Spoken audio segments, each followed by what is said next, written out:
Partai Gerakan Indonesia Raya, Gerindra, mengusung komika Marshel Widianto sebagai calon wakil wali kota Pilkada Tangerang Selatan 2024. Betul, sudah ada surat tugasnya, ucap Ketua Dewan Perwakilan Cabang, DPC, Gerindra Li Claudia Chandra, saat dikonfirmasi, Kamis, 20 Juni 2024. Claudia mengatakan, Marshel kini sudah resmi menjadi kader dari partainya. Hal itu berlaku usai Ketua Harian Dewan Pimpinan Pusat, DPP, Gerindra Sufmi Dasko Ahmad mengumumkan majunya Marshel, Rabu, 19 Juni 2024. Karena yang mengumumkan adalah pimpinan kami, otomatis kader partai, jelas dia. Menurut Claudia, pimpinan partai mempunyai alasan dalam memilih Marshel untuk maju pada kontestasi Pilkada Tangsel. Selain itu, ia juga menjaga baik komunikasi dengan partai-partai lain yang ada di DPRD Kota Tangerang Selatan.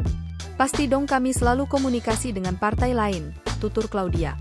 Dikonfirmasi terpisah, Sekjen DPC Gerindra Tangerang Selatan Yudi Budi Wibowo mengatakan, pengusungan Marshel ini berkaitan dengan bonus demografi Indonesia pada tahun 2045.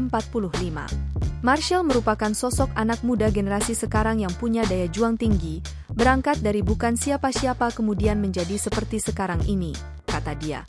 Yudi menghormati keinginan Marshel untuk membawa perubahan pada generasi muda melalui jalur politik. Harus kami apresiasi karena merupakan langkah yang tepat, jelas dia. Download Tribun X sekarang, menghadirkan lokal menjadi Indonesia.